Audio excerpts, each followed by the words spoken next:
Good morning students. आशा है आप लोग अच्छे से पढ़ाई कर रहे होंगे और जो भी टॉपिक आपको पढ़ाया जा रहा है वो आपको अच्छे से समझ में आ रहा होगा। आप 2 बार 3 बार इस सारे टॉपिक को वीडियोस को देखिए, आपका कंसेप्ट क्लियर होगा। बुक भी पढ़िए और आपको नोट्स भी मिल जाएगा। हम लोग विद्युत के जो पिछले चैप्टर है, पिछले जो क्लास है, उस क्लास में हम लोग बहुत सारे चीज़ों को हम लोगों ने पढ़ा था। विद्युत आवेश के बारे में देखा था, विद्युत धारा के बारे में देखा था, बहुत सारे बेसिक चीज़ों को हम लोगों ने समझा था। तो अभी जो टॉपिक का जो है मेन जो पार्ट है, जहाँ से मैक्सिमम क्वेश्चन आते हैं और वो कंसेप्ट है जो हमारे आगे क्लास में भी काफ़ी काम आता है, उसके बारे में हम लोग एक करके देखेंगे। तो आज का हमारा जो टॉपिक है, जिसको हम लोग पिछले क्लास में भी थोड़ा सा रिवाइज करते हुए अभी हम लोग रिव्यू करते हुए उसको आगे बढ़ेंगे। जैसे विद्युत परिपथ के बारे में हम लोग पढ़ रहे हैं। तो किसी सर्किट को बनाने के लिए हम लोग क्या करते हैं, हम लोग को सेल चाहिए या बैटरी चाहिए। देखिए, सेल 2 तरह के सेल होते हैं। सेल 2 तरह के होते हैं, आगे स्लाइड में मैं लिख दूंगा, है ना। विद्युत सेल हो गया, सेल के समूह को क्या कहते हैं, बैटरी कहते हैं। एक होता है ओपन स्विच, दूसरा होता है बंद स्विच। तार हम लोग यूज करते हैं।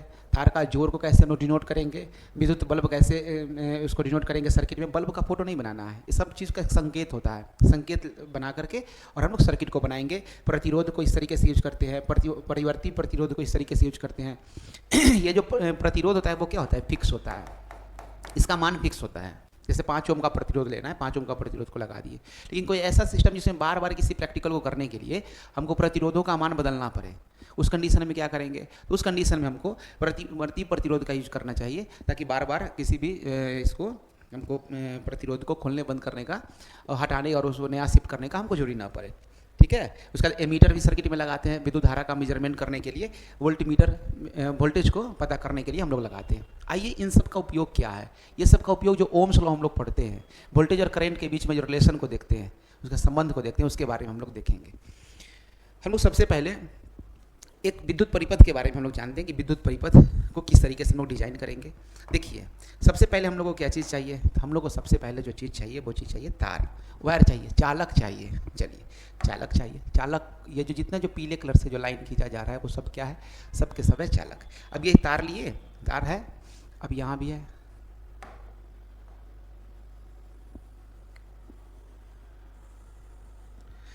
हमने अभी लिया ये बैटरी का एग्जांपल लेते हैं। बैटरी का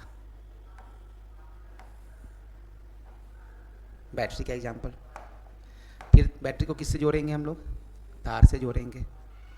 उसके बाद क्या लगाएंगे, एक लगाते हैं हम लोग, स्विच लगाते हैं। स्विच के से नोट करेंगे इसको।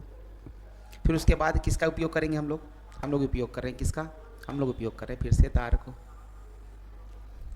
चलिए, हम लोग यहाँ पर उपयोग करते हैं जो हम लोग किसका, सपोज करिए हम लोग एक बल्ब को ग्लो कराना है। किसका ग्लो कराना है, किसको, बल्ब को ग्लो कराना है। बल्ब लगा दिए। बल्ब को किससे जोड़ रहे हैं, बल्ब को फिर से तार से जोड़ रहे हैं। उसके बाद हम लोग एक लगाते हैं, इसमें एम्पियर मीटर लगाते हैं। एम्पियर मीटर अच्छे से चीज़ों को समझिए चीज़ों को अच्छे से। ये सिंपल सा हमारा सर्किट का डिजाइन हो गया। ये क्या है, देखिए, ये है बल्ब, ये हमने बल्ब यूज किया है। ये जो पीली लाइन से यूज किया है, ये क्या है, चालक तार है। ये चालक तार है जिससे होकर विद्युत प्रवाह होगा। ये क्या है, हम लोगों ने बैटरी यूज किया। इसको सेल नहीं कहेंगे क्योंकि सेलों का संयोजन हो गया। छोटा वाला टर्मिनल को निगेटिव कहते हैं, बड़ा वाला को पॉजिटिव टर्मिनल कहते हैं। इसको कहते हैं कुंडली, या कह लीजिए स्विच कह लीजिए, या कहते हैं कुंडली कह लीजिए। बुक में कुंडली नाम से लिखा रहता है, इसलिए इसको कुंडली लिख लीजिए। कुंडली लिख लीजिए, चाहे क्या कहते हैं, कुंजी लिख लीजिए। कुंजी स्विच का काम करता है। ये जो है, इसमें भी देखिए, ये तार का, ये बैटरी का पॉजिटिव टर्मिनल से जुड़ा हुआ है। ये वायर ऐसे ऐसे ऐसे आएगा, इधर बल्ब प्लस में जोड़ेंगे, और ये तार ऐसे आ रही है, माइनस में जोड़ेंगे। वैसे यहाँ पर क्या लिखे थे, ये ऐसे आ रहा है, ये प्लस होगा, और ये वायर इसका निगेटिव टर्मिनल से जुड़ा, ये माइनस होगा। स्विच में प्लस माइनस नहीं होता, स्विच सिंपल ऐसे ही होता। अब देख लीजिए इसको क्या हम लोग कैसे डिनोट करें।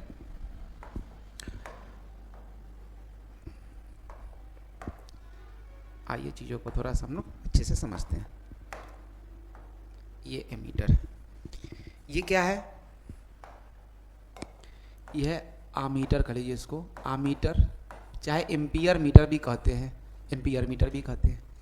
हम लोग बल्ब के अंदर, इस बल्ब के अंदर पता करने के लिए इस बल्ब के अंदर कितना वोल्टेज है, कितना वोल्टेज है, ये पावर सोर्स के द्वारा कितना वोल्टेज सप्लाई किया गया है, यहाँ से रीडिंग मिलेगा।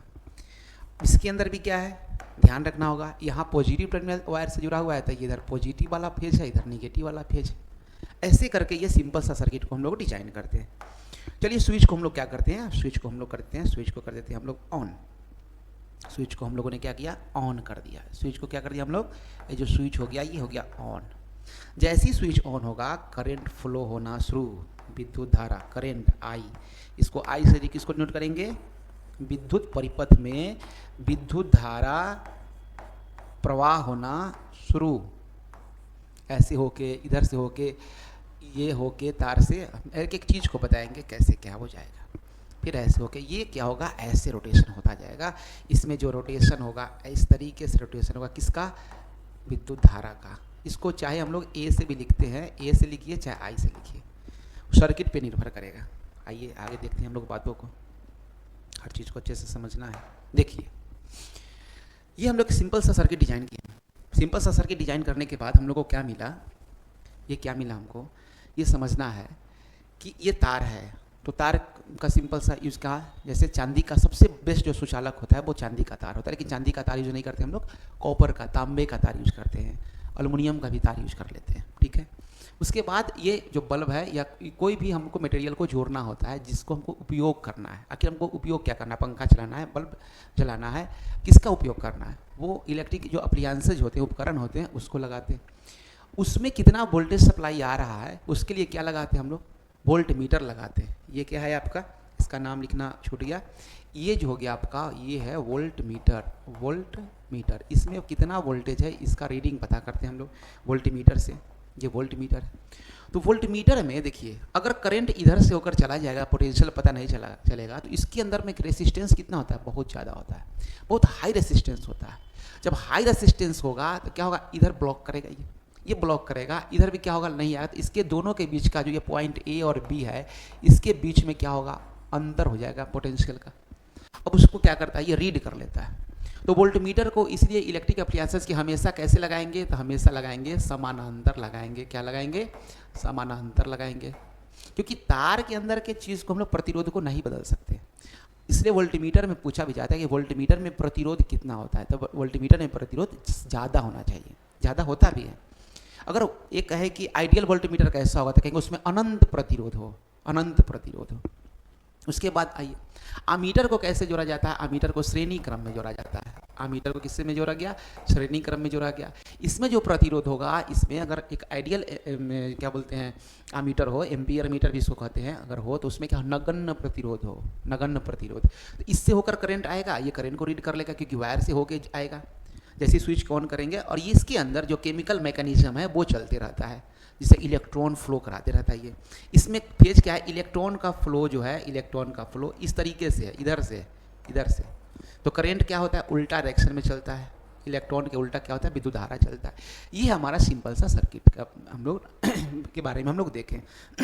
अब देखिए, सेल जो होता है वो सेल होता है दो तरह का, सेल दो तरह का होता है। एक सेल होता है प्राथमिक सेल।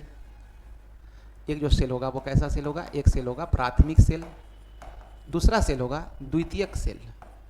द्वितीयक सेल होगा, देखिए आसान भाषा में समझने के लिए, प्राथमिक सेल वो सेल होते हैं जिसको क्या कर सकते हैं हम लोग, एक बार यूज के हटा दिए। इसका एग्जाम्पल होता है कौन सा हो गया, इसका एग्जाम्पल कौन सा हो गया, जैसे डेनियल सेल कहिए, शुष्क सेल कहिए, जिसको दीवार घड़ी में हम लोग लगाते हैं, यूज हो गया उसको हम लोग हटा देते हैं। हालांकि वेस्ट मैनेजमेंट का भी ध्यान रखना चाहिए इन सब चीज़ों का, उसको ऐसे इधर उधर नहीं फेंकना चाहिए। दूसरा जो द्वितीयक सेल हुआ, जिसको बार बार चार्ज करके हम लोग क्या करते हैं, बार बार चार्ज करके हम इसको उपयोग करते हैं, बार बार इसको चार्ज करके उपयोग करते हैं। इससे घर के अंदर जो है सेल, या कह लीजिए बैटरी भी कह दीजिए, इसको बैटरी भी कह सकते हैं, बैटरी भी कह सकते हैं, है ना, सेल या बैटरी भी कह सकते हैं। दोनों के बारे में, प्राथमिक बैटरी द्वितीयक बैटरी के बारे में। तो बार बार चार्ज करके, जैसे घर में जो इन्वर्टर होता है उसको हम लोग चार्ज करते हैं फिर लगाते हैं। हमारे मोबाइल फ़ोन के अंदर लगा हुआ जो सेल है वो है।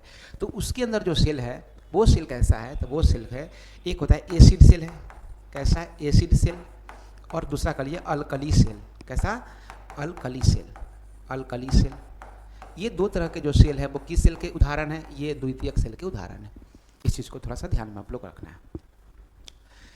आइए हम लोग आगे नेक्स्ट टॉपिक पढ़ते हैं। हम लोग पढ़ेंगे ओम का नियम। ओम का नियम कहने का मतलब ये हो गया, ओम एक साइंटिस्ट का नाम है जॉर्ज साइमन ओम। इन्होंने वोल्टेज और करंट के बीच में एक रिलेशन को बताया।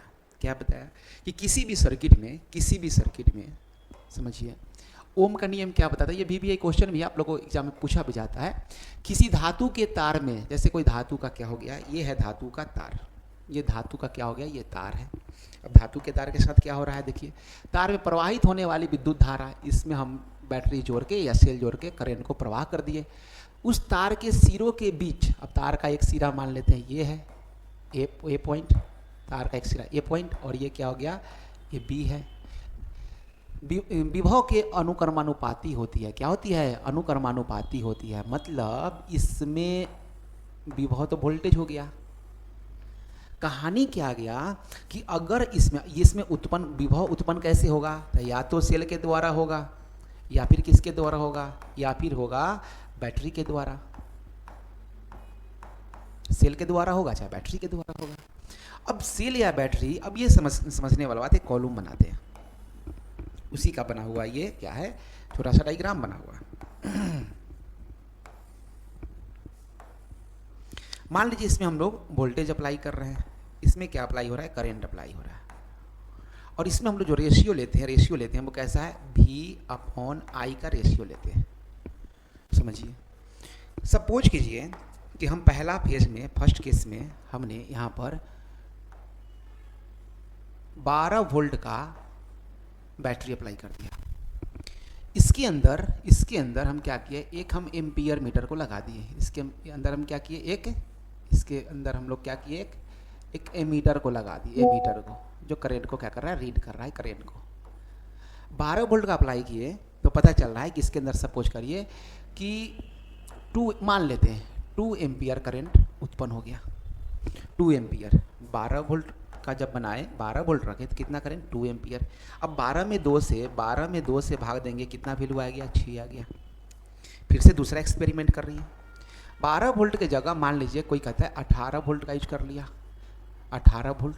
फिर एक्सपेरिमेंटली देखा गया तो इसमें उत्पन्न होता है 3 एम्पियर। प्रैक्टिकल करके स्कूल में या ऐसे लैब में देखा जा सकता है। ये 3 एम्पियर हो गया। फिर ये जब 18 जो वोल्ट यूज किए तो कितना, 3 एम्पियर। देखिए फिर 18 में 3 से डिवाइड करेंगे, फिर कितना आ गया, 6 आ गया। एक और ले लीजिए एक्सपेरिमेंट, मान इसको डबल करिए, 12 दूना क्या कर लिए, 24 वोल्ट यूज करिए।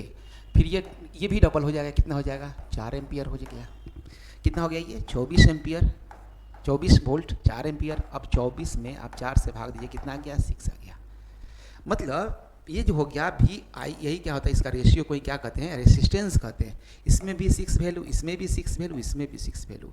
क्या कहा जा रहा है, हमने तार को बदला है क्या, यहाँ पे वायर जो है, हमारा जो तार है वो क्या है, फिक्स है। तार क्या है, फिक्स है।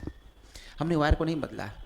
जब वायर को नहीं बदले, इसका मतलब क्या हो गया कि उसके अंदर, इसके अंदर एक गुण है, इसके अंदर एक प्रॉपर्टी है जो प्रतिरोध का प्रॉपर्टी है, जो क्या करता है, बैलेंस कर रहा है। हर रेशियो को क्या कर रहा है, बैलेंस कर रहा है। यही अगर वायर बदल दे, तार का लंबाई सेम रखे, लेकिन इतना ही लंबा तार थोड़ा मोटा लगा दे, इतना ही लंबा तार थोड़ा पतला लगा दे, या इस तार की लंबाई को कम कर दे, या इस तार की लंबाई को भी कम कर दे, मोटाई को दुगना कर दे, मोटा तार लगा दे, तो क्या हो जाएगा, ये वायर फिक्स तो रहा लेकिन इसके रेसिस्टेंस में आ जाएगा, चेंजिंग आ जाएगा। तो इस वायर के अंदर 2 चीज़ होता है जिसको हम लोग को आगे करके भी पढ़ना है। एक होता है रेसिस्टेंस और एक होता है रेसिस्टिविटी। एक होता है प्रतिरोध, एक होगा प्रतिरोध, और दूसरा होता है प्रतिरोधकता। प्रतिरोधकता, इस चीज़ को हम लोग देखेंगे। अभी एक एक चीज़ को अच्छे से हम लोग समझेंगे, घबराना नहीं है, बिल्कुल नहीं घबराना है। तो यही हम लोगों ने यहाँ पर देखा कि जो धारा दिया हुआ है, ये विभवांतर दिया हुआ है, इसके ग्राफ को समझना है। जैसे जैसे वोल्टेज बढ़ाते हैं सर्किट में, जैसे जैसे वोल्टेज बढ़ाते हैं, वैसे वैसे करंट का मात्रा भी क्या होता है, एकदम बढ़ता जाता है। दूसरे भाषा में ये भी कह सकते हैं कि करंट बढ़ेगा तो वोल्टेज बढ़ना ही बढ़ना, ठीक है। तो इसी को बराबर करने के लिए क्या लिखते हैं, V इक्वल टू, बराबर देके V इक्वल टू, ये स्थिरांक को R और I, R और क्या लिखते हैं, I। इसको बराबर करने के लिए V इक्वल टू क्या हो गया, R और I। R I को बोलचाल के भाषा में हम लोग कैसे लिखते हैं, V equal to I R, V equal to I R। यहाँ पर ये क्या है, तो ये है एक स्थिरांक के रूप में है। स्थिरांक कहते हैं, कांस्टेंट टर्म कहते हैं। जो रेसिस्टेंस क्या है, कांस्टेंट टर्म है। और इसी रेसिस्टेंस को लिखें तो कैसा कांस्टेंट है, V अपॉन क्या वैल्यू आ जाएगा, I। मतलब वोल्टेज और करंट का क्या है, रेशियो है। वोल्टेज और करंट का क्या है, रेशियो है। और इस R का जो वैल्यू है 1 तब हो जाता है जब इसको कहाँ हम लोग यूज़ करते हैं, निर्वात में, वैक्यूम में यूज़ करते हैं। इसका वैल्यू क्या हो जाता है, जो कांस्टेंट टर्म इसका वैल्यू 1 यूज़ कर लेते हैं। चलिए हम लोग उसको आगे हम लोग और देखते हैं क्या है। जैसे जैसे इसमें क्या हो गया कि जब 4.4 वोल्ट का हम लोग ने बैटरी को यूज़ किया तो देखा क्या चीज़, ये है यहाँ ग्राफ, ये वैल्यू, यहाँ वैल्यू आ रहा है। फिर 8 को यूज़ किए 2 आया, 12 को यूज़ किए 3 आया, 16 के यूज़ किए फिर ऐसे ही 4 आया। कुछ ऐसा ही वैल्यू होता गया होता गया होता गया। तो ये जो ग्राफ जो खींचा गया, ऑब्लिक स्ट्रेट लाइन जो कहते हैं, ये किसके लिए खींचा गया, ये रेसिस्टेंस के लिए, प्रतिरोध के लिए खींचा गया। तो एग्जाम में जब पूछा जाए ओम के नियम को लिखना तो उसके डिफिनीशन को लिखना है, किसी धातु के तार में प्रवाहित होने वाली विद्युत धारा उस तार के सिरों के बीच विभव के क्या होता है, अनुक्रमानुपाती होता है। इसी को लिख सकते हैं कि समानुपाती होता है। परंतु ताप का समान, जो तार का जो तापमान है वो क्या होना चाहिए, एक समान होना चाहिए। तार का टेम्परेचर बढ़ेगा तो भी क्या होगा, उसके जो प्रतिरोध की क्षमता में क्या होगा, फ्लक्चुएशन होता है, अंतर होता है। ठीक है। और इसी को क्या कहते हैं, ओम का हम लोग नियम कहते हैं। इस नियम के अनुसार V directly proportional to I लिखना है, V इक्वल टू RI लिखना है, जो R क्या है, एक स्थिरांक है। और इस फार्मूला को लिखना है और इस टाइप का एक अपना से एक टेबल बना के छोटा सा एक ग्राफ को बनाना है। ये आपका ओम का नियम है। दीर्घ उत्तरीय क्वेश्चन में रहेगा तो इतना सारा करना है, आपको पूरा के पूरा मार्क्स अच्छे से मिलेगा। और ये आपके समझा हुआ कंसेप्ट को भी बताता है। उसके बाद हम लोग क्या देखें इसमें समझने के लिए कि विभवांतर बढ़ा तो क्या बोला, विद्युत धारा का मान भी क्या हो गया, बढ़ गया। उसके विभवांतर जब घटा, जैसे वोल्टेज अगर घटाएंगे, इसी रेशियो में अगर वोल्टेज घटा दे, अगर ये 6 कर देते हैं या अगर ये 6 कर देते हैं तो पता है ये 1 हो जाता। फिर क्या होता, 6/1, फिर से वैल्यू कितना होता है, 6 हो जाता। घटने पर भी जिस रेशियो से घटेगा उसी रेशियो से ये भी घटेगा। मतलब दोनों के बीच कैसा रिलेशन है, एकदम समानुपाती रिलेशन है। अब हम लोग आगे हम लोग प्रतिरोध के बारे में हम लोग पढ़ेंगे, जिसको हम रेसिस्टेंस R से डिनोट किए। प्रतिरोध के बारे में देखिए, प्रतिरोध क्या है, ये तो एक गुण है, ये तो अलग से आता नहीं है, ये तो एक गुण है। प्रतिरोध चालक का वह गुण है जिससे वह अपने से होकर प्रवाहित होने वाले विद्युत धारा को प्रवाह होने में क्या करता है, विरोध करता है। ये अपने अंदर जो इलेक्ट्रिसिटी जो फ्लो होता है, इसको जो रेसिस्टेंस है, ये जो रेसिस्टेंस है, ये क्या करता है, ये रेसिस्टेंस क्या करता है, ये विरोध करता है, ये विरोध करता है, ये विरोध करता है, रेसिस्टेंस है ना, विरोध करता है। चालक के इस गुण को क्या कहते हैं, चालक के इसी गुण को हम लोग क्या कहेंगे, इसी गुण को हम लोग प्रतिरोध कहते हैं। इसी गुण को कहते हैं प्रतिरोध। इस गुण को क्या कहेंगे, इस गुण को प्रतिरोध कहते हैं। अब ओम के नियम से हम लोग जो लिखे हैं, V इक्वल टू IR के फॉर्मूला से क्या लिखे, प्रतिरोध किसका रेशियो होता है, विभवांतर बटा धारा, मीन्स किसका, R equal to V upon I। R क्या है, V क्या है, V है विभवांतर है, वोल्टेज है। आप बटा में किससे भाग दिए हैं, तो विद्युत धारा से हम लोगों ने भाग दिया। ये विद्युत धारा से हम लोगों ने भाग दिया। आइए हम लोग आगे चीज़ों को समझते हैं और अच्छे से।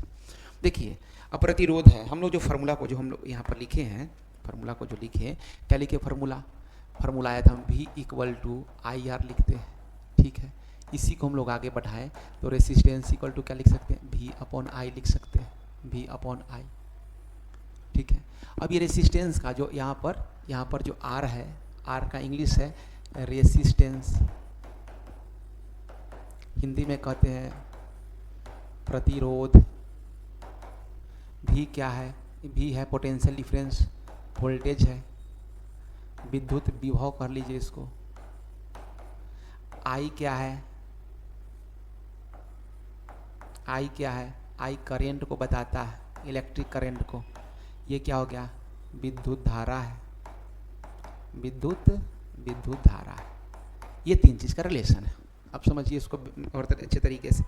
तो जो रेसिस्टेंस है, जो आप लिखे R equal to V upon I, इस फार्मूला से समझना है कि इसका मात्रक क्या होगा। देखिए तो मात्रक जो है, एक टर्म का जो मात्रक है, एक टर्म का मात्रक, दूसरे टर्म का मात्रक, सबको अच्छे से समझना है। एक जो मात्रक है वो सब साइंटिस्ट के नाम पर दिया हुआ मात्रक है। से जॉर्ज साइमन ओम इसके बारे में एक्सपेरिमेंटल व्यू दिए, बताएं, इसलिए हम एक यूनिट लिखते हैं इसके लिए, ओम। कैसे लिखते हैं, ओम। ओम लिखना है ऐसे, लिखना है ऐसे, मंत्र उच्चारण वाला ओम नहीं है, यह सिंपल ओम है। ठीक है, ओम है। इंग्लिश में कैसे लिखते हैं, इंग्लिश में लिखते हैं OHM, ओम। दूसरा क्या यूनिट होगा, तो दूसरा देखिए R इक्वल टू है V अपॉन आई। समझिए, इसके लिए क्या लिखते हैं हम लोग, भी इसके लिए क्या लिखते हैं, वोल्टेज है, तो वोल्टेज को V से डिनोट करते हैं वोल्ट, और इसको क्या लिखते हैं, एम्पियर, AMPERE, है ना, AMPERE। तो अगर हम देखें तो क्या होगा दूसरा फार्मूला, वोल्ट, और ये बटा के चलते क्या लिखते हैं, प्रति, वोल्ट प्रति एम्पियर, वोल्ट प्रति एम्पियर, चाहे इसको लिख सकते हैं हम लोग वोल्ट प्रति एम्पियर, वोल्ट प्रति एम्पियर। यही क्या है, तो यही ओम है, यही क्या है, यही ओम है, वोल्ट प्रति एम्पियर ही क्या है, इसी को हम लोग कहते हैं ओम।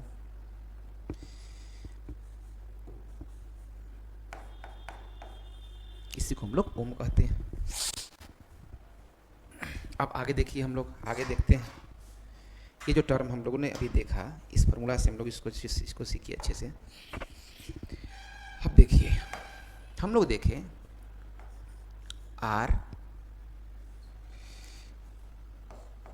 R equal to V upon I, R equal to V upon I. ये R equal to V upon I कहने का मतलब क्या हो गया, समझिए, अगर एक रेसिस्टेंस का यूनिट क्या है, ओम, इक्वल टू क्या लिखेंगे, 1 वोल्ट अपॉन क्या लिखेंगे, 1 एम्पियर। तो एक मैथमेटिकल डिफिनीशन हम लोग को समझ में आ रहा है, एक मैथमेटिकल डिफिनीशन समझ में आ रहा है कि अगर किसी कंडक्टर में कोई भी कंडक्टर है, कोई भी कंडक्टर तार है, उसमें अगर हम लोग क्या करते हैं, अगर हम सप्लाई देते हैं, सपोज करिए अगर हम सप्लाई देते हैं 1 वोल्ट सप्लाई देते हैं, और उसमें अगर हम एम्पियर मीटर आमीटर लगाते हैं, इसके रीडिंग में 1 एम्पियर रीडिंग को अगर ये बताता है, इसका मतलब इस वायर के अंदर जो रेसिस्टेंस है वो कितना रेसिस्टेंस है, 1 ओम का रेसिस्टेंस है। फिर से समझिए, अगर किसी सर्किट में तार लगा हो, उसका रेसिस्टेंस पता करना, टोटल रेसिस्टेंस पता करना, हालांकि वायर के कटने से भी रेसिस्टेंस बढ़ता है, मटेरियल टू मटेरियल रेसिस्टेंस बदलता है, तो उन सब चीज़ों को भी आगे हम लोग ध्यान में रखेंगे। अभी समझ रहे हैं कि 1 ओम रेसिस्टेंस किसके बराबर होगा। अगर किसी भी वायर के किसी भी, समझिए एक बल्ब लगा दीजिए यहाँ पे, सपोज करिए वायर नहीं, हम बल्ब के लिए पता कर रहे हैं, बल्ब के लिए पता कर रहे हैं। अब इस बल्ब के अंदर हम पोटेंशियल डिफरेंस अगर पता किए, वोल्ट मीटर लगा के पता किए, और इसमें 1 वोल्ट बता रहा है, और करंट कितना बता रहा है, सर्किट में फ्लो हुआ 1 एम्पियर, तो इसके अंदर जो रेसिस्टेंस हुआ कितना होगा, 1 ओम रेसिस्टेंस होगा। कितना रेसिस्टेंस होगा, 1 ओम।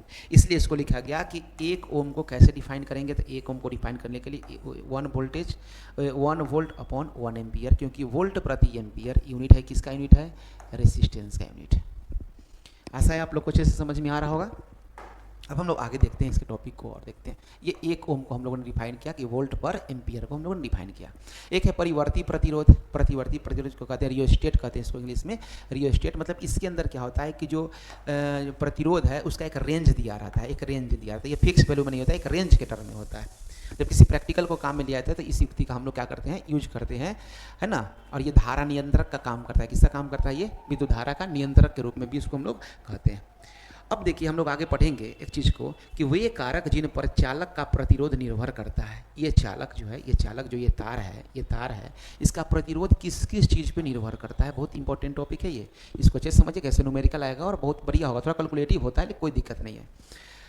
अब ये चालक की तार की लंबाई के समानुपाती होता है। मतलब क्या, रेसिस्टेंस जो होगा वो डायरेक्टली प्रोपोर्शनल होगा लेंथ ऑफ वायर के।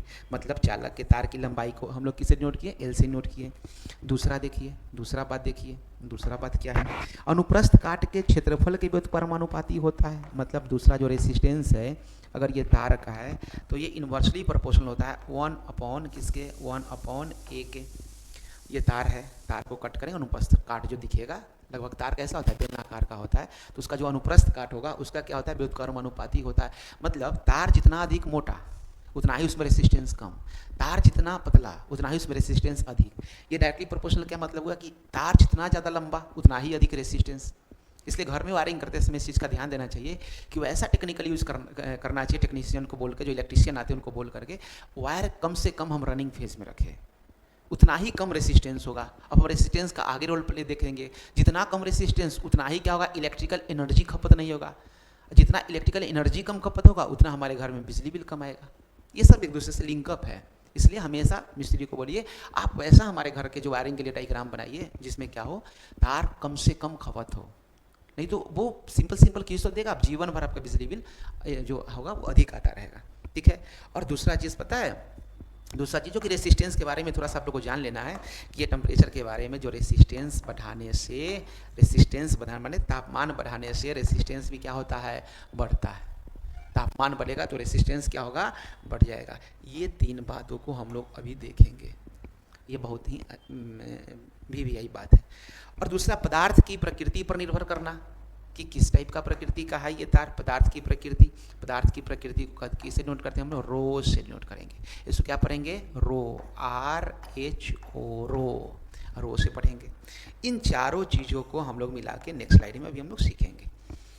अब हुआ कि प्रतिरोधकता क्या है। प्रतिरोधकता क्या है, 1 मीटर भुजा वाले घन के विपरीत फलकों में से धारा गुजरने पे जो प्रतिरोध उत्पन्न होता है उसे प्रतिरोधकता कहते हैं। ठीक है भाई, इसको हम लोग आगे देख रहे हैं अभी, ये अच्छे से समझिए आप लोग चीज़ों को। अब समझिए, यहाँ पर हम लोग देखेंगे, हम लोग क्या देखे थे कि प्रतिरोध किन किन चीज़ों पर निर्भर करता है ना। प्रतिरोध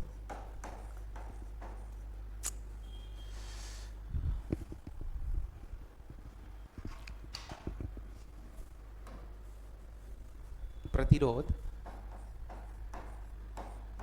किन किन बातों पर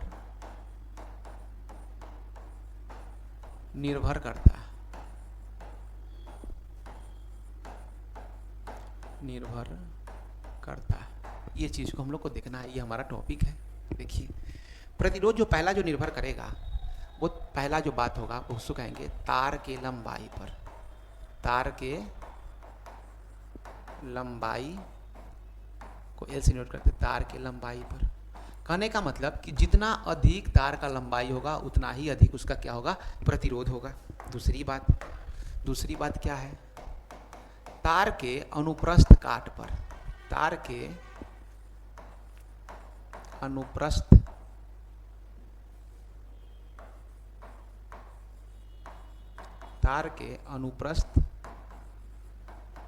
काट पर, मतलब जितना तार मोटा होगा उतना ही क्या होगा, उसमें रेसिस्टेंस क्या होगा, कम होगा।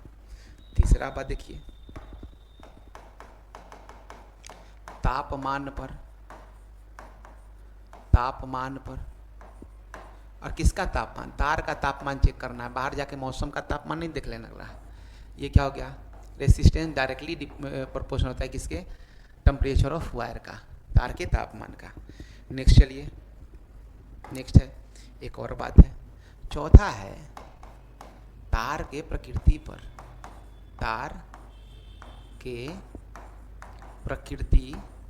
प्रकृति पर मतलब कहने का मतलब कि मटेरियल पर, रेसिस्टेंस डायरेक्टली प्रोपोर्शनल टू रो।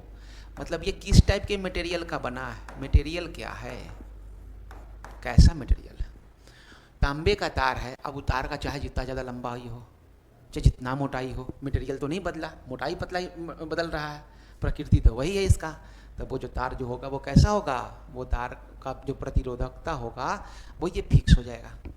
कहने का मतलब चांदी के तार का अलग प्रतिरोधकता होगा, जो तांबे का तार उसका प्रतिरोधकता अलग होगा, अल्युमिनियम का अलग होगा। जैसा वायर लेंगे उसका प्रतिरोधकता क्या होगा, सबका अलग अलग होगा। आइए हम इन सब चीज़ों को देखते हैं। इन सब से मिला के हमारे पास जो एक इक्वेशन बना वो क्या बना, तो रेसिस्टेंस जो डायरेक्टली प्रोपोर्शनल हुआ किसके, L/A के। L/ किसके हो गया, L/A के। अब L/A तो ये तो हो गया कि तार के लंबाई बढ़ाने से प्रतिरोधकता बढ़ता है और तार के अनुप्रस्थ काट जितना ज़्यादा रहेगा उससे प्रतिरोधकता घटता है। टेम्परेचर वाला सेक्शन को अभी नहीं पढ़ना आपको, ये 12th में पढ़ना है आपको अच्छे से, इसलिए टेम्परेचर वाला सेक्शन को छोड़ते हैं, आपके सिलेबस में टेम्परेचर सेक्शन को नहीं पूछा जाता। तो ये जो रेसिस्टेंस बराबर किससे होगा, तो यहाँ पर होता है रो लिखते हैं, रो L/A।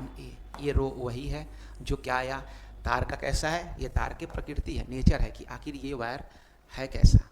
कैसा वायर। तो हम लोग ये रेसिस्टेंस के लिए VVI फार्मूला है, इसको देखिए। अब ये जो रो है जिसको हम लोग लिखे हैं, ये रो है, इसको कहते हैं प्रतिरोधकता। प्रतिरोधकता का मात्रक कितना होगा? तो प्रतिरोधकता है, इसका क्या होगा? इसका प्रतिरोधकता का मात्रक क्या होगा वो समझिए। अब देखिए इस फार्मूला से हम लोग क्या लिखेंगे? इस फार्मूला से होगा रो L इक्वल टू, क्रॉस गुना करेंगे तो क्या होगा? R इंटू ए। तो रो इक्वल टू क्या हो गया? R A अपॉन क्या हो गया? L हो गया। ये हमारे पास रो के लिए फार्मूला आ गया मटेरियल का। समझिए इसका यूनिट है, इसका यूनिट क्या है? ओम है। इसका यूनिट क्या है? ऐसा यूनिट, एरिया का ऐसा यूनिट क्या होता है? मीटर स्क्वायर होता है। मीटर गुना मीटर स्क्वायर क्या होगा? मीटर होगा। इसका मतलब ऊपर क्या हो गया? ओम, फिर हो गया मीटर स्क्वायर, अब बटा में क्या हो गया? मीटर हो गया। 1 मीटर से ये स्क्वायर खत्म, तो क्या मिल गया हमको? इसका यूनिट ओम मीटर। क्या कहेंगे? ओम मीटर कहेंगे। प्रतिरोधकता का यूनिट क्या हो गया? ओम मीटर हो गया। इसके लिए फार्मूला हो गया, ये इसके लिए फार्मूला हो गया। अगर ये न्यूमेरिकल पूछे जाते हैं कि किसी तार का प्रतिरोध ज्ञात करें, उसका प्रतिरोधकता दिया रहेगा। बुक में एक बॉक्स बना के दिया हुआ है बहुत सारा हाई वैल्यू का, उसको याद नहीं करना है। बुक में ये एग्जामिनेशन में आपको प्रतिरोधकता का वैल्यू दिया रहेगा, तार का लंबाई दिया रहेगा। अब मामला क्या फंसता है पता है? ये एरिया नहीं देगा, आपको दे देगा तार, कहेगा तार बेलनाकार है, उसका त्रिज्या ये वाला है, जब उसका व्यास ये वाला है। अब आपको तार कट करेंगे, बेलनाकार तार कट करेंगे, तो मैथ की क्लास में आपको दिखाया भी कैसा है, वृत्त के फेज में चेंज होता है। अब वृत्ताकार है तो वहाँ आपको वृत्त का क्षेत्रफल निकालना होगा पाई आर स्क्वायर फार्मूला से। अगर डायमीटर दे दिया है, तार का व्यास दे दिया है, बेलनाकार जो बेलन का व्यास दे दिया है, तो क्या करना होगा आपको? व्यास से पहले त्रिज्या निकालना होगा, उसका आधा करना पड़ेगा। व्यास का आधा हो गया त्रिज्या से फिर पाई आर स्क्वायर से क्या करें? क्षेत्रफल निकालेंगे। और क्षेत्रफल निकाल के तब जो है ये वैल्यू जो दिया रहेगा उसमें तार की लंबाई, अब ध्यान रखना है तार की लंबाई सेंटीमीटर में दिया हुआ है तो उसको मीटर में चेंज करना है। ये जनरली आपको मिलीमीटर में मिलेगा, इसको भी मीटर में चेंज करना है। यूनिट का ध्यान रखते हुए कैलकुलेशन करना है, तो घबराने की कोई बात नहीं है। कैलकुलेशन पर आएंगे, सारा मैथमेटिकल टर्म एक से एक जो होगा सब चीज़ कंप्लीट हो जाएगा एकदम। अभी थ्योरी को अच्छे से समझते चलिए, 1-2 बार देख के उसको रेडी करते चलिए। तो आशा करें हम कि आपको जो प्रतिरोध है, जो किन किन बातों पे निर्भर करता है, ये आपको अच्छे से समझ में आया होगा। तार की प्रकृति से जो रिलेटेड टॉपिक आपको जो बताया गया, अभी प्रतिरोधकता बताया गया, ये भी आपको समझ में आया। इसका ओम मीटर ये यूनिट है, इन सब चीज़ों को ध्यान में रखना है। किसी चीज़ को, फिजिक्स बहुत प्रैक्टिकल चीज़ है, मैथ तो कैलकुलेटिव चीज़ हो गया, ये तो बिल्कुल ही प्रैक्टिकल चीज़ है, इसको हर एक चीज़ को समझना है एकदम बारीकी से। अब हम लोग आगे देखते हैं। अब प्रतिरोधकता का जो मात्रक हम लोग देखे थे, क्या देखे थे? ओम मीटर देखे थे। अब समझिए कुछ थ्योरेटिकल पार्ट, इसको रिवीजन करते चलते हैं कि प्रतिरोधकता क्या है। चालक की लंबाई और अनुप्रस्थ काट के क्षेत्रफल के साथ क्या होता है? प्रतिरोधकता नहीं बदलता। प्रतिरोधकता तापमान में भी क्या होता है? तापमान के साथ क्या होगा? परिवर्तित होगा। क्या होगा? परिवर्तित होगा। प्रतिरोधकता तापमान के साथ क्या होगा? चेंज होगा। दूसरा, धातु और मिश्र धातु का प्रतिरोधकता परिसर कितना होता है? ये देखिए, परिसर कहने का मतलब कि ये याद नहीं करना आपको, 10 के पावर 8 ओम मीटर से 10 के पावर -6 ओम मीटर तक होता है। ये बात को आपको सिखाया गया है। मिश्र धातु का प्रतिरोधकता उनकी अवयवो धातु उसके अपेक्षाकृत अधिक होती है। मिश्र धातु का कहने का एग्जाम्पल ले लीजिए, एक एग्जाम्पल ले लीजिए, क्या हो गया आपको? जिंक और कॉपर मिला के कांसा बनता है, तो जिंक का जो प्रतिरोधकता होगा और जो कॉपर का प्रतिरोधकता होगा, उन दोनों से उसका क्या हो जाएगा? जब एक मिश्र धातु बनाएंगे तो क्या उसका जो प्रतिरोधकता होगा वो ज़्यादा हो जाएगा, अधिक हो जाएगा। मिश्र धातुओं का उच्च तापमान पर शीघ्र ही दहन नहीं होता, इनका उपयोग ताप युक्तियों में होता है। ठीक है, जब मिश्र धातु का हम कोई चीज़ में यूज कर रहे हैं, जैसे नाइक्रोम का तार यूज कर लें, टंगस्टन, ये सब, या कुछ अलग भी मिश्र धातु का हम यूज करते हैं, तो वो क्या होता है? धीरे धीरे वो क्या होगा? वो ऐसे नहीं कि जलने लगता है, ये क्या होता है? तापन युक्ति मतलब हीट करने में यूज होता है। तो हम लोग आगे जूल्स इफेक्ट जब हम लोग पढ़ेंगे उसमें हम चीज़ों को समझेंगे। तांबर और अल्युमिनियम का जो उपयोग होता है किस मतलब घरेलू संचरण के लिए किया जाता है। हमारे घर में जो तार उपयोग होता है वो किसका होता है? जनरली कॉपर का होता है, नहीं तो एल्युमिनियम का होता है। तांबे या एल्युमिनियम का हम लोग यूज करते हैं। क्यों करते हैं? क्योंकि इसमें प्रतिरोधकता क्या होती है? कम होती है। कुछ फैक्चुअल बातें जो एग्जाम से रिलेटेड आपसे पूछे जाते हैं अति लघु तरीके में, वो सब फैक्चुअल बातें थे, उसको बारी बारी से आप लोग रिवीजन करते चलिएगा। ये नोट्स आपको मिल जाएंगे स्लाइड दे करके भी, आराम से बैठ के वीडियो को पॉज कर करके आप नोट्स को बनाएंगे, नोटबुक जब आपका बना रहेगा तो आपके एग्जामिनेशन से पहले, जब हम लोग दिसंबर में पूरा सिलेबस को कंप्लीट कर लेंगे, और कंप्लीट करने के बाद या दिसंबर फर्स्ट वीक में ही हम लोग को कोशिश से कंप्लीट कर ले, तो पूरा दिसंबर और पूरा जनवरी एकदम मजे से हम लोग रिवाइज करें, ताकि एग्जामिनेशन का कोई टेंशन प्रेशर नहीं हो। अब तक जो बच्चे नहीं पढ़े हैं वो भी टेंशन ना ले, हमारा सारा वीडियो को जा करके देखिए, सारा वीडियो सारे सेक्शन का वीडियो आएगा, और हमारे ऐप के माध्यम से भी, ग्लोबल स्टडीज़ ऐप के माध्यम से उन सब पर मिलेगा, आपको यूट्यूब चैनल पे मिलेगा। उन सब चीज़ों को देखें और इत्मीनान से पढ़ें, एक बार, दो बार, तीन बार चीज़ों को समझें। जब आप किसी चीज़ को बार बार देखते हैं, आपके अंदर खुद वो कंसेप्ट डेवलप हो जाता है, इसलिए बोर नहीं होना है, ठीक है। अब मज़े की बात है कि ये बहुत मज़ेदार टॉपिक है। मज़ेदार टॉपिक तो मेरे लिए है ही सब, लेकिन आपके लिए मज़ेदार बनाना मेरा काम है। अब लोग देखेंगे कि किसका श्रेणी क्रम संयोजन देखेंगे, रेसिस्टेंस का, और ये न्यूमेरिकल टॉपिक है, और ये समझना होता है। समझना है, बिल्कुल आसान तरीके से आपको समझाया जाएगा, आपको बिल्कुल याद हो जाएगा क्या इसका प्रॉपर्टी होता है, गुण होता है, कैसे कैलकुलेट करते हैं। इसमें न्यूमेरिकल है, बिल्कुल नहीं छोड़ना है, एकदम फटाक से, चाहे ऑब्जेक्टिव से क्वेश्चन हो, सब्जेक्टिव से क्वेश्चन, उसको बढ़िया सोल्व करना है। तो जो हम लोग प्रतिरोध का जो संयोजन करते हैं वो दो तरीके से करते हैं, एक श्रेणी क्रम में करते हैं, एक हम लोग पार्श्व क्रम कह लीजिए, या उसको समानांतर क्रम भी कहते हैं। जैसे मानव श्रृंखला में हम लोग जो लाइन लगे थे, एक दूसरे के हाथ पर के लगे थे, बायां हाथ सामने वाला के दायां हाथ से, फिर उसका बायां दायां हाथ से, वो हो गया श्रेणी क्रम संयोजन। जैसे रस्सी का छोटा छोटा टुकड़ा हो और उसको हम जोड़ते उसको सीरीज में करके उसका लंबाई को क्या करते हैं, बढ़ाते रहते हैं। लेकिन जो पार्श्व क्रम होता है या समांतर क्रम संयोजन होता है, वो संयोजन हो गया आपका, जैसे आप प्रेयर में लाइन में लगते हैं और सब लोग ऐसे प्रेयर में हाथ फैला के लाइन लगे, समझिए कि वो एक दूसरे के पैरेलल में खड़ा है, वो हो गया पार्श्व क्रम संयोजन। बारी बारी से हम लोग इन चीज़ को सीखेंगे। आइए हम लोग छोटा सा आपको एक सर्किट के माध्यम से इस चीज़ को हम बताते हैं, आसानी से बिल्कुल आसानी से समझना है। ये मान लीजिए एक पहला रेसिस्टेंस है, इसके साथ एक दूसरा रेसिस्टेंस को हमने जोड़ दिया, एक और रेसिस्टेंस ले लिया जो तीसरा रेसिस्टेंस है, ये तीन रेसिस्टेंस को हमने जोड़ दिया, ठीक है। उसके बाद इसमें हम क्या किए, एक बैटरी यूज कर ले रहे हैं, ये बैटरी के नेगेटिव टर्मिनल है, ये पॉजिटिव टर्मिनल है, एक स्विच लगा दे रहे हैं, और इसमें क्या कर रहे हैं, एक एम्पियर मीटर लगा दे रहे हैं। एम्पियर मीटर में भी क्या हो गया, ये पॉजिटिव टर्मिनल है, ये नेगेटिव टर्मिनल है। कुछ वोल्टेज सप्लाई दे रहा है, ये की है। चलिए स्विच को क्या करते हैं हम लोग, स्विच को ऑन करते हैं। ये स्विच क्या हो गया, ये स्विच हो गया, के लिखते हैं, वो क्या हो गया, ऑन हो गया, डॉट लगा मीन्स ऑन हो गया। जैसे स्विच ऑन होगा, इसमें क्या होगा, करंट फ्लो होना शुरू होगा। ये करंट का मान है आई, करंट। ये वायर जब तक नहीं बदला तब तक क्या होगा, करंट का मान नहीं बदलेगा। हम लोग समझिए कि टंकी से पानी को लेकर आ रहे हैं, छत की टंकी से, और हम पाइप में एक ही पाइप हो सीधा, पानी का डायरेक्शन वही होगा, ना कहीं पतला किए पाइप को ना मोटा की, एक समान पाइप होगा, तो पानी का जो फ्लो होगा, फ्लो होने का टेंडेंसी बिल्कुल वही होगा। वही चीज़ है ये, सब में एक समान करंट क्या होगा, सब में एक समान करंट फ्लो होगा। जो भी मात्रा में करंट फ्लो करे उतना ही फ्लो होता जाएगा। अब क्या करिए कि सारे के सारे एक्सपेरिमेंटली जांच करने के लिए सब में क्या करिए, वोल्टमीटर लगाइए। वोल्टमीटर कैसे लगाते हैं, पैरेलल में लगाते हैं। वोल्टमीटर कैसे लगाते हैं, पैरेलल में लगाते हैं। ये पहला वोल्टमीटर हमने यूज़ किया, ये दूसरा यूज कर रहे हैं, और ये क्या कर रहे हैं, तीसरा वोल्टमीटर यूज कर रहे हैं। आप अगर सब में एम्पियर मीटर भी चेक करेंगे तो सब में करंट का वैल्यू सेम ही आएगा। जैसे वोल्टमीटर यूज कर रहे हैं ना पैरेलल में, वैसे सीरीज में अगर हम क्या करें, सीरीज में अगर हम मीटर यहाँ लगाएं, फिर यहाँ लगाएं, फिर यहाँ लगाएं, एम्पियर मीटर करंट क्रिएट करने के लिए, तब भी आपका वैल्यू क्या आएगा, बिल्कुल सेम आने वाला है। अब देखिए इस सेक्शन में हम लोग चीज़ों को समझेंगे। ये जो वोल्टेज सप्लाई है V1, V2, V3, ये जो वोल्टेज है ये V इक्वल टू फार्मूला हम लोग क्या पढ़े थे, हम लोग पढ़े थे करेंट इनटू रेसिस्टेंस का मल्टीप्लाई ओम्स लॉ से। किससे पढ़े थे, ओम के नियम से। ओम का जो नियम था, जो लॉ था, उससे हम लोग देखे थे।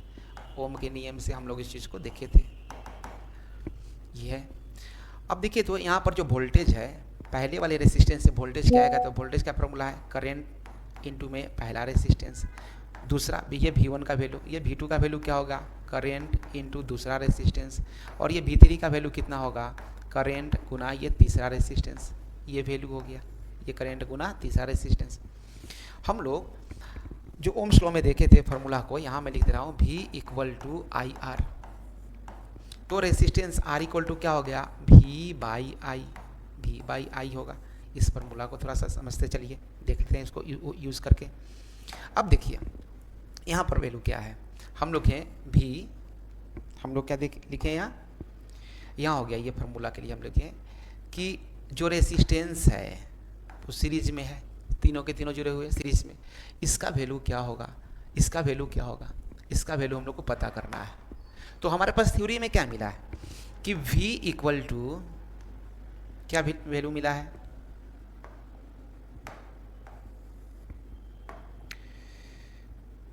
क्या वैल्यू मिला हुआ है, v इक्वल टू v1 प्लस v2 प्लस v3 तीनों वोल्टेज का सम।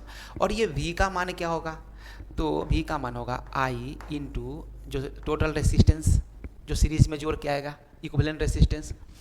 अब इसका वैल्यू v1 का वैल्यू क्या है हमारे पास, i इंटू R1 जोड़ v2 का वैल्यू i इंटू R2 जोड़ i इंटू R3, ये मान हो तीनों से लिखें। अब यहाँ पर ये i है, कॉमन ले ले RS से, जो इक्विवेलेंट रेसिस्टेंस है, यहाँ पर भी सब में i है, तो क्या हो गया R1 plus R2 plus R3, पहला रेसिस्टेंस का प्रतिरोध जोड़ दूसरे रेसिस्टेंस का प्रतिरोध जोड़ तीसरे रेसिस्टेंस का प्रतिरोध। अब इसको हम लोग कैलकुलेट करेंगे तो क्या मिल गया हमको, RS इक्वल टू क्या मिल जाएगा, RS इक्वल टू क्या मिल जाएगा I into R1 plus R2 plus R3 upon में ये करंट। और ये करंट का वैल्यू तो क्या है, सेम है, पूरे सर्किट में करंट का वैल्यू क्या है, सेम है। तो इस करंट के वैल्यू से ये करंट के वैल्यू क्या हो जाएगा, कैंसिल हो जाएगा। तो फाइनली हमको क्या मिल गया, RS इक्वल टू जितना जो रेसिस्टेंस सीरीज में दिया रहेगा उस सबको क्या कर लेना है, जोड़ लेना है, सिंपली क्या कर लेना है, जोड़ लेना है, और हमको इक्विवेलेंट रेसिस्टेंस मिल जाएगा।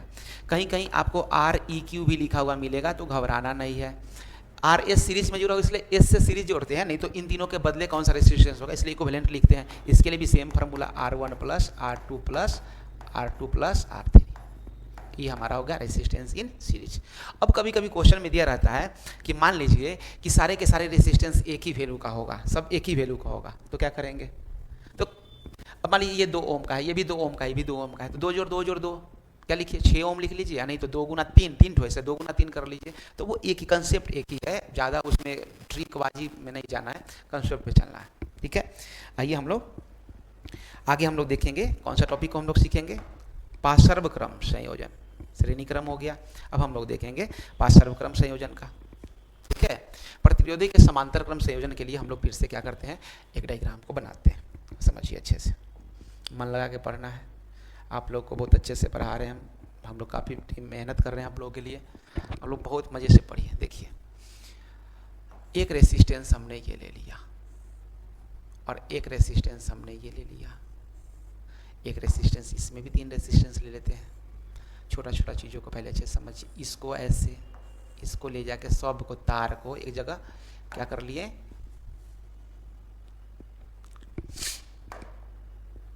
सबको क्या कर लिए, एक जगह इकट्ठा जोड़ दिए। इसके भी तीनों जो फेज है उसको क्या कर लिए, इकट्ठे में हम लोग जोड़ दिए।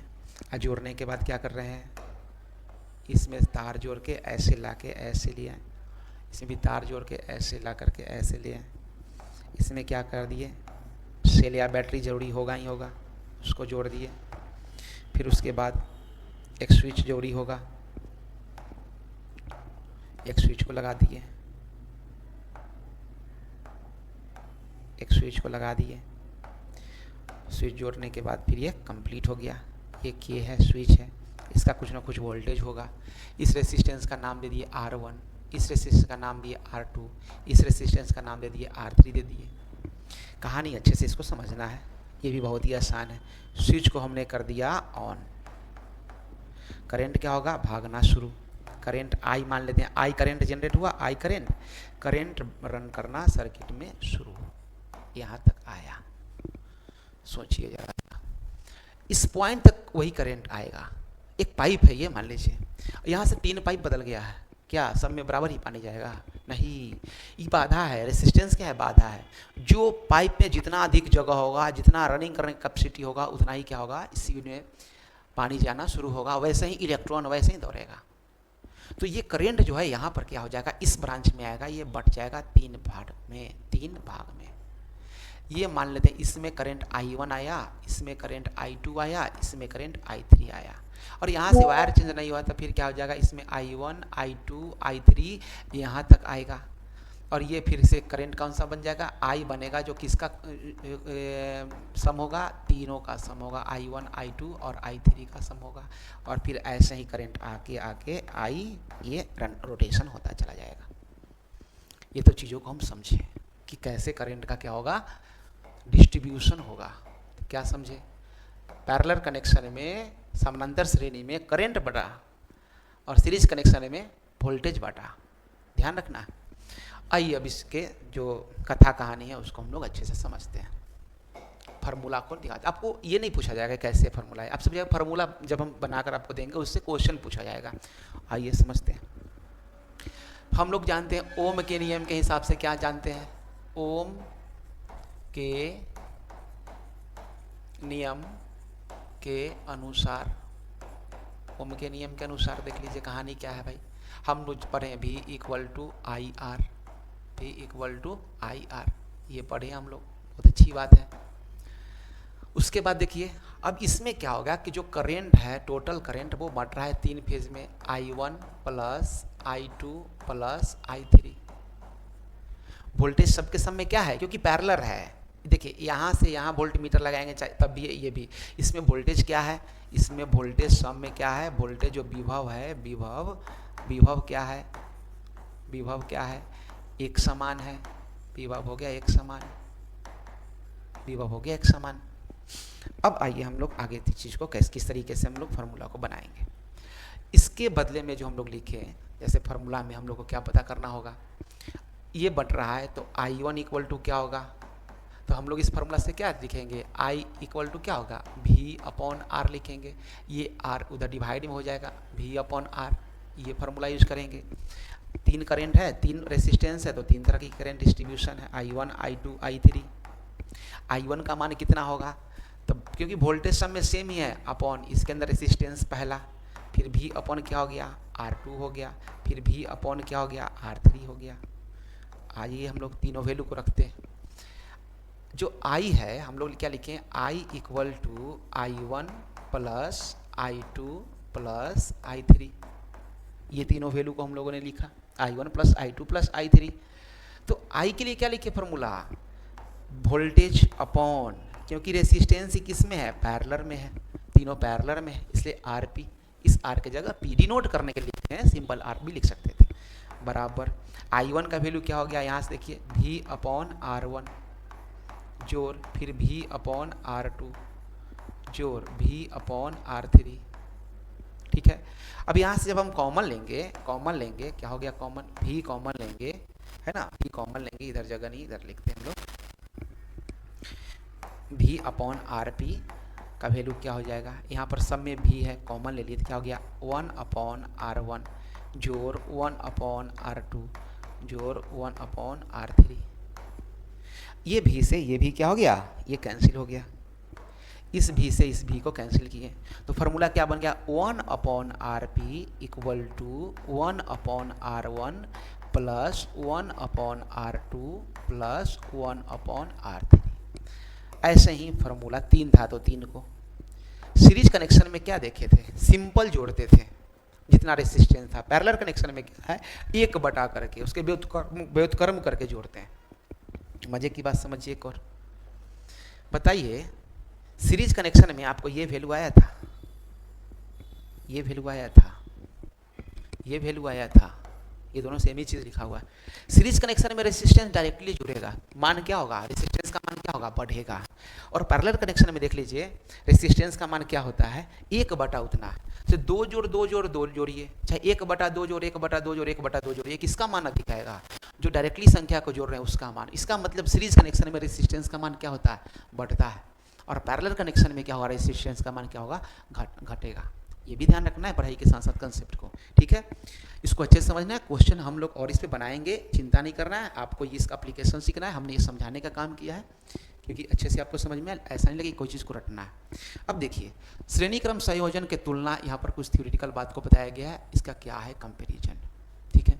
कहा गया कि श्रेणी क्रम संयोजन में जब एक अवयव खराब हो जाता है तो परिपथ क्या हो जाएगा, टूट जाएगा, बिल्कुल सही बात है। आप एक ऐसे लिखिए, एक बल्ब, फिर दूसरा बल्ब जोड़िए, तीसरा जोड़िए, चौथा जोड़िए, ऐसे जोड़ दीजिए। ये मान लीजिए ये पहला रेसिस्टेंस है, ये दूसरा है, ये तीसरा है और ये चौथा है, ठीक है।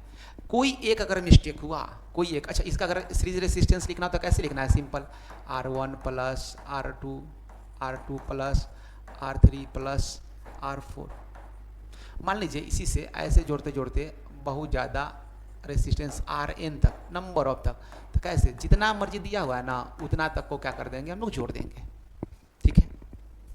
सपोज करिए कि सबका वैल्यू बराबर ही हो, एक ही जैसा हो, R1 R2 R3 R4, ये सब जो है ना ऐसे चलते चलते जितना भी जो लिखे थे Rn तक सब बराबर है, तो नंबर ऑफ रेसिस्टेंस कितना आ गया, प्रतिरोधों की संख्या कितना हो गया, n हो गया।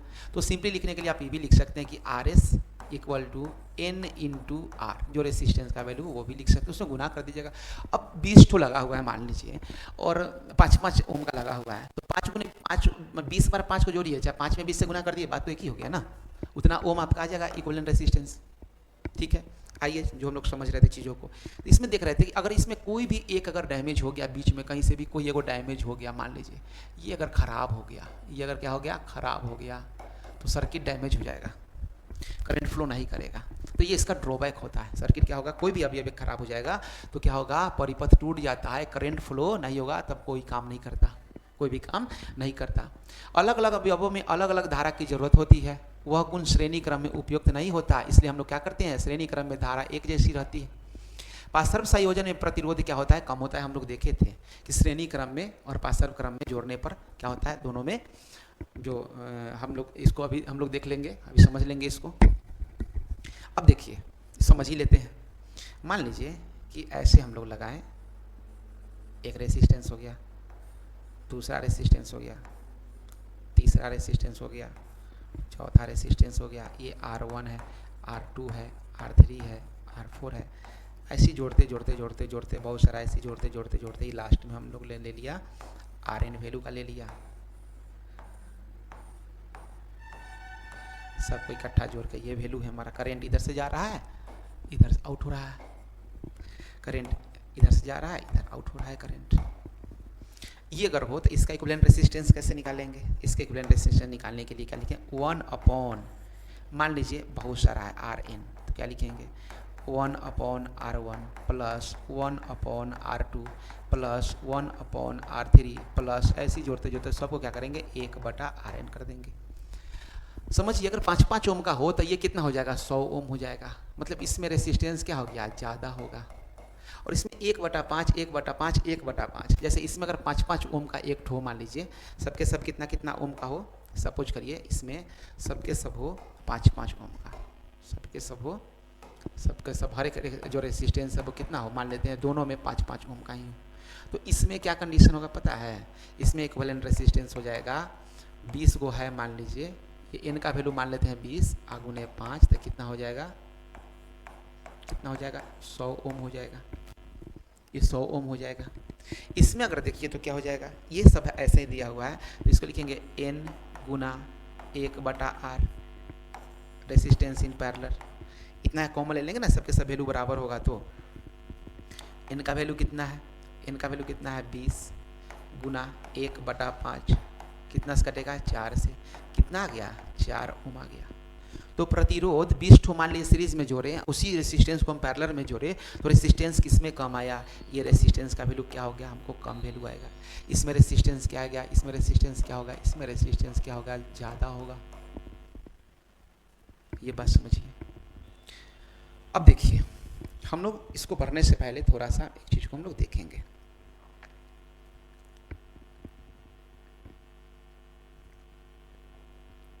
देखिए कभी कभी क्वेश्चन में पूछा जाता है, 2 रेसिस्टेंस दे दिया, उसके लिए भी कुछ लोग फार्मूला को देते हैं, ठीक है चलिए जो फार्मूला मिल रहा है उसको देख लीजिए। एक रेसिस्टेंस ये है, दूसरा रेसिस्टेंस ये है, ऐसे ये एक रेसिस्टेंस है, ये दूसरा रेसिस्टेंस है, पैरेलल में है, इधर से करंट जा रहा है, इधर से करंट आउट हो रहा है, होने दीजिए आउट। तो resistance in parallel equal to क्या लिखेंगे, 1/P, फार्मूला कैसे हो गया, 1/P इक्वल टू 1/R1 जोड़ 2, यही तो है 1/R2। R1 R2 का एलसीएम लेंगे तो कितना होगा, R1 गुना R2, R1 कट जाएगा, यहाँ क्या बचेगा R2, और फिर क्या बचेगा, ये R1 बचेगा। इसको अगर अरेंज करके लिखे तो क्या लिख सकते हैं हम, R1 plus R2 upon R1 into R2, 1 upon RP इक्वल टू क्या हो गया, फार्मूला क्या मिला हमको, R1 plus R2 upon R1 गुना R2। ये फार्मूला बेसिकली हमको लिखने का मन था नहीं, हम इसलिए लिख दिए क्योंकि आप लोग को पढ़ाया जा रहा है, तो कुछ लोग होते हैं कि रटने पर पूरा भरोसा करते हैं, तो हम सोचते हैं कंसेप्ट समझिएगा तो फिर रटने का कोई ज़रूरत ही नहीं रहा। मतलब क्या हो जाता है कि कुछ कुछ नुक्सा निकाल के बुक्स में कहीं कहीं कोई कुछ दे दिया जाता है, खैर चलिए दे दिया गया, उसको समझ लेते हैं। तो जो भी चीज़ आपको समझ में नहीं आ रहा है, जो भी उसको 2 बार 3 बार जब आप पढ़ेंगे बेहतर तरीक़ा से, फिर आपको अच्छे से समझ में आ जाएगा। ये इलेक्ट्रिसिटी का जो थ्योरेटिकल पार्ट था इसको हमने कंप्लीट किया। इसके बाद आपके लिए ऑब्जेक्टिव लाएंगे, सब्जेक्टिव क्वेश्चन लाएंगे, बोर्ड में कहीं से कोई क्वेश्चन अलग नहीं आएगा। जब आप जाएंगे ना एग्जामिनेशन में, उस दिन हमारे बात पे आपको बिलीव हो जाएगा। हम लोग का इस तरीके से एक्सपीरियंस ही है ना कि अभी नहीं, हमारे काम से पता चलेगा आपको। इससे मज़े से पढ़ते रहिए। अपने दोस्तों के साथ भी हमारा यूट्यूब चैनल है ग्लोबल स्टडीज़ लाइव करके, ग्लोबल स्टडीज़ लाइव वो आएगा, ऐसा लोगो उस पर दिखेगा, उसको चैनल को सब्सक्राइब कर दीजिए। उस पर समय समय पर वीडियो डाला जा रहा है, उसको देखिए। हम लोग इलेक्ट्रिक सर्किट का चीज़ों को कंप्लीट किए, ऑब्जेक्टिव बनाएंगे। अब इसके बाद एक चैप्टर फिक्स का हो गया, तो दूसरा हम केमिस्ट्री का एक चैप्टर लेकर के आएंगे, ताकि सारा आपका एक साथ लयबद्ध तरीके से चले और मज़े से पढ़िए। बायो का भी क्लास डलाते जा रहा है आप लोग का, बायोलॉजी का, मैथमेटिक्स का भी डलाया है, आगे और भी क्लास डलाएगा, समाज अध्ययन का भी क्लास सब डलाएगा। तो सब मज़े से पढ़िए। Thank you so much. और 2-3 बार पेशेंस रख के इसको जो जितने भी जो वीडियोज़ आपके पास जो अपलोड किए जा रहे हैं उनको रिवाइज भी कर लेना है, आपको कंठस्थ करना है। मेरिट नॉलेज के साथ क्या होना चाहिए, आपका मार्क्स के साथ क्या होना चाहिए, नॉलेज होना चाहिए। और ये सारा के सारा चीज़ आपको आगे काम आने वाला है। एक बात और, कुछ लोग होते हैं जिनका न्यूमेरिकल या मैथमेटिकल पोर्शन से डर लगता है, ग्लोबल स्टडीज़ प्लेटफॉर्म से जुड़िए। आप जो होते हैं ना कुछ लोग कि जिनका मैथमेटिकल पोर्शन कमज़ोर है, वो क्या करते हैं, भाई आर्ट्स ले लेंगे। आर्ट्स ख़राब नहीं है, आर्ट्स काफ़ी बेहतर है, लेकिन जिनका सपना है कि डॉक्टर बनने का या इंजीनियरिंग IIT से जाने का, तो उनका बेसिक ठीक रहेगा तभी तो। जब तक आप 10th का साइंस मैथ 10th तक नहीं अच्छे से पढ़ पाएंगे, कहाँ से आप मेडिकल इंजीनियरिंग कर पाएंगे। या फिर अलग क्षेत्र में रिसर्च के फील्ड में भी लोग जाते हैं, वो सब जो बनते हैं। तो आपके जो नॉलेज है वो क्या होना चाहिए, एकदम क्लियर होना चाहिए, कंसेप्ट सब बढ़िया होना चाहिए। फिर हम लोग मिलते हैं नेक्स्ट क्लास में। Thank you so much. अपने दोस्तों के बीच हमारा रिक्वेस्ट है कि जरूर जो वीडियोज हैं उसको शेयर कर दें, सब्सक्राइब कर दें हमारे यूट्यूब चैनल को। और हमारा जो वेबसाइट है वहाँ भी आप जाएं, वहाँ भी देखें, वहाँ भी कंटेंट डला रहा है, उसे विजिट करें। अगर किसी प्रकार का अगर आपको परेशानी है, कुछ समझ में नहीं आ रहा है, तो आपको एक नंबर दिया जा रहा है, उस नंबर पर आप ज़रूर कंसल्ट कर लें। नंबर है 7050804646। आप इस नंबर पर जो भी आपको डाउट है एकदम ईजी वे में आप कांटेक्ट कर लीजिए 24/7। कोई दिक्कत नहीं है, आपको कभी भी कॉल कर लीजिएगा। इस नंबर को नोट कर लीजिएगा, आपके वेबसाइट पे भी नंबर दिख जाएगा। Thank you so much.